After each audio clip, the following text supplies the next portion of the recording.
Plus vrai que nature, le mannequin vomit, souffre comme un être humain. 10 mg de morphine. Ok, parfait. Le robot joue le rôle d'un patient victime de l'effet de souffle d'une explosion. Grâce au simulateur d'échographie, le médecin urgentiste décèle une rate éclatée. C'est des patients du coup qui sont graves, qu'on voit quand même assez rarement, heureusement. Et du coup, il faut maintenir nos compétences et arriver à s'entraîner. Il nous parle un petit peu, il vomit et tout.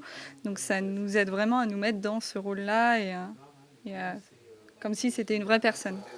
Aux commandes de l'exercice, le formateur fait réagir le robot en fonction des soins délivrés. Jamais la première fois sur le patient, c'est un dogme. Donc on préfère apprendre, on préfère apprendre sur un mannequin où il n'y a aucun risque, on peut faire toutes les erreurs qu'on veut et être opérationnel et complètement opérationnel sur un vrai patient. Stabilisé, le mannequin est prêt pour le bloc opératoire.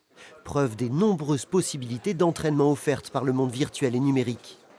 Doué de parole, ce mannequin de parturiente est un bijou de technologie. Il coûte près de 100 000 € et renferme des dizaines de capteurs. L'idée, c'est vraiment l'apprentissage des procédures un peu complexes. Donc là, il va venir. Et allez, hop, c'est bon. Et allez. C'est bon, on a réussi. Et il est là. On est face à un mannequin, on peut s'entraîner autant de fois qu'on veut et puis finalement on peut s'améliorer en fait dans notre prise en charge et c'est un peu ce qu'on cherche pour justement avoir la prise en charge la plus complète et en tout cas la plus adaptée possible. Mais le monde virtuel a ses limites. L'entraînement au bloc opératoire se fait toujours sur le corps d'un donneur. Un corps branché à cette machine capable de réinjecter du faux sang dans le cadavre pour plus de réalisme.